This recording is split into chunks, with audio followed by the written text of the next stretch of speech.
Bien, vamos a hablar sobre las áreas alcistas y bajistas. Bien, vamos a dibujar un gráfico cualquiera. En este gráfico tendríamos nuestra resistencia y nuestro soporte. Y lo primero que debemos de saber es dónde los profesionales acumulan y dónde distribuyen.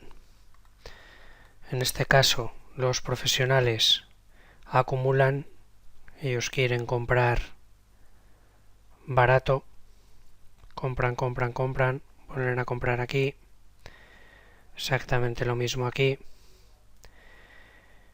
y donde ellos distribuyen y venden porque les interesa vender caro. Recordemos que cuando se produce una absorción o una iceberg o un reloading, es nuestro primer paso en el que nos dice que hay una gran institución detrás, una o varias. Es en el momento en el que ellos nos indican que está comenzando un proceso bien de acumulación o bien un proceso de distribución. ¿Cómo identificamos esas zonas? En este caso, en un gráfico semanal, en el mercado del crudo, por ejemplo, en cualquier mercado, buscamos y observamos el precio, cómo se comporta en los últimos 5 highs and lows, en los últimos 5 altos y 5 bajos, y nos los apuntamos bien en el DOM o bien en un papel, como queráis. Observamos esos 5 altos y bajos del mercado en un gráfico semanal, como os digo. En un gráfico diario, en este caso he cogido el del mercado del crudo también, exactamente lo mismo. Veríamos cómo se comportan los últimos 5 highs and lows, los últimos 5 altos y bajos.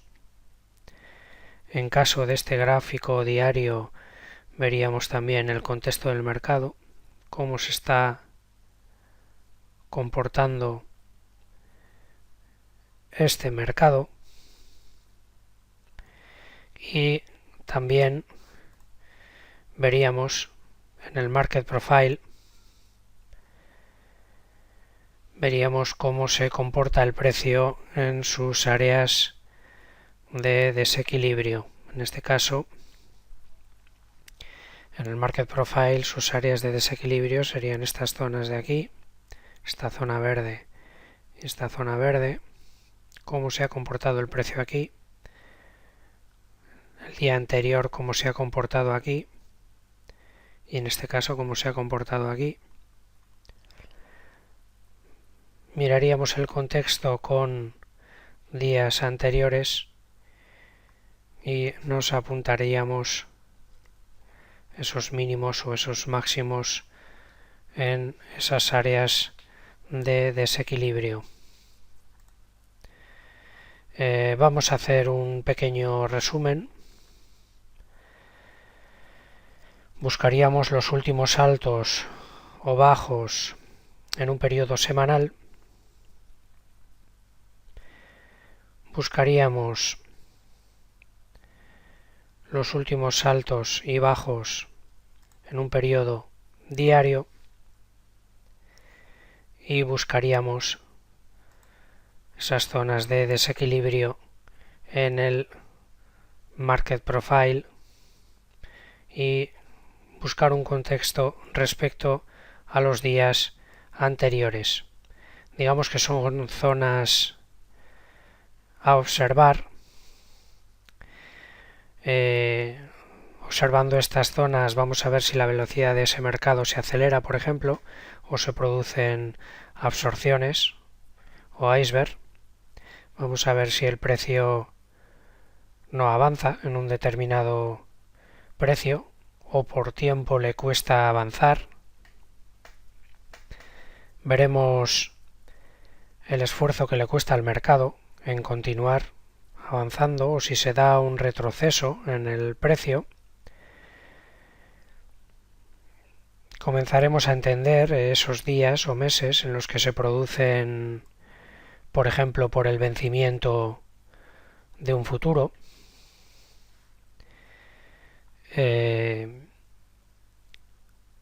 Lo que tenemos que tener claro es que debemos de realizar un scalping en cuanto identifiquemos esta zona en la que se está produciendo esa absorción. El tiempo del trade, el tiempo de la operativa, pues dependerá de esa velocidad y de la actividad que nos va a dar esa subasta, que nos va a dar ese DOM. El DOM realmente es cuando nos va a decir cuándo debemos de salir,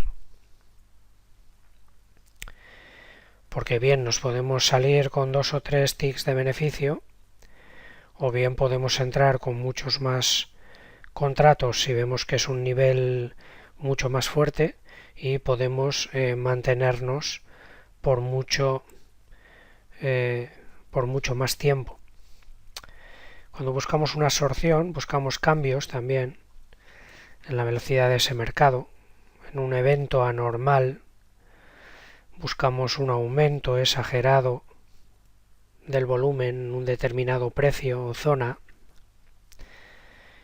y cuanto más rápido se mueva ese mercado, se mueva esa subasta, más sencillo es de detectar esa absorción, ese iceberg o ese reloading.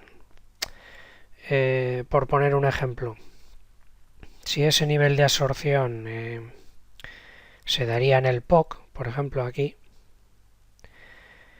o en el VWAP, nos daría un gran nivel para operar, sería una zona, aunque ya os he comentado antes que era un área de equilibrio, a mí no me gusta operar. Si se produce aquí una absorción o una iceberg, y lo vemos, es un gran nivel